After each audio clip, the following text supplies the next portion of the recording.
प्रदेश प्राथमिक संवर्ग, हमारे यहाँ 2 संवर्ग चलते हैं, 1 से 8 तक एक है और 9 से 12 दूसरा संवर्ग। 1 से 8 तक की जो समस्या वर्तमान में है, पूरे देश की समस्या है। उत्तर प्रदेश का लगभग 2 लाख शिक्षक इससे प्रभावित है। वो है टीटी की समस्या।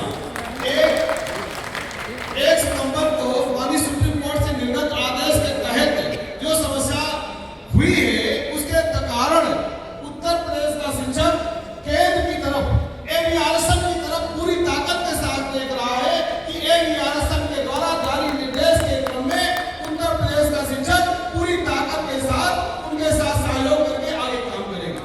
इसलिए मेरा आग्रह है कि स्टेट की समस्या का निस्तारण कराने के लिए हर संभव प्रयास किया जाए। उत्तर प्रदेश का शिक्षक अगर आवश्यकता पड़ेगी, आपका निर्देश होगा तो 20 से 30 हजार शिक्षक दिल्ली पहुंच सकता है। इसलिए स्टेट की समस्या को पूरी ताकत के साथ आप निभाएंगे, ये हम आशा करते हैं। दूसरी समस्या हम देखते हैं यूपीएस की। ओपीएस और यूपीएस की पिछली बार हम लोगों ने ओपीएस की मांग की थी, जिसके पिछले अधिवेशन में, और वो यूपीएस के अंतर्गत आया है। मेरा आग्रह है, अगर यूपीएस में अगर आगे काम करना है, उसमें संशोधन की नितांत आवश्यकता है कि जो 25 साल की सेवा शर्त रखी गई है, उस सेवा शर्त को कम से कम घटाते हुए 20 वर्ष किया जाए। दूसरा, उसमें 6 महीने का सैलरी देने का जो आग्रह किया गया है, मेरा निवेदन है वो सैलरी देने की अनुमति 15 महीने से की अंतिम वेतन के अनुसार 15 माह का वेतन प्रदान किया जाए। तीसरी समस्या अभी कई प्रदेश ने उठाया बेलों की।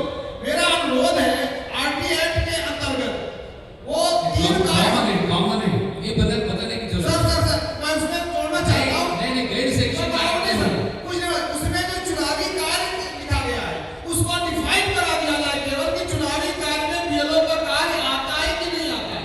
मेरा इतने आग्रह है कि चुनाव, कई बार हम लोग कोर्ट भी जाते हैं तो चुनावी कार्य का विषय पूरी तरह से हो नहीं पाता है। चुनावी कार्य में बीएलओ का कार्य आता है कि नहीं आता, ये डिफाइन आरटी से करा लिया जाए तो अपने आप की समस्या हल हो सकती है। और ऐप आधारित जो बहुत सारे 35 ऐप चल रहे हैं, जो केंद्र के भी ऐप है, उन पर काम करना चाहिए कि शिक्षक को शिक्षा करने दिया जाए, ऐप के से मुक्ति दिलाई जाए। मेरा जो केंद्र के विषय है, उन्हीं पे आपसे आग्रह है, कितना कार्य कराने का कष्ट करें। धन्यवाद।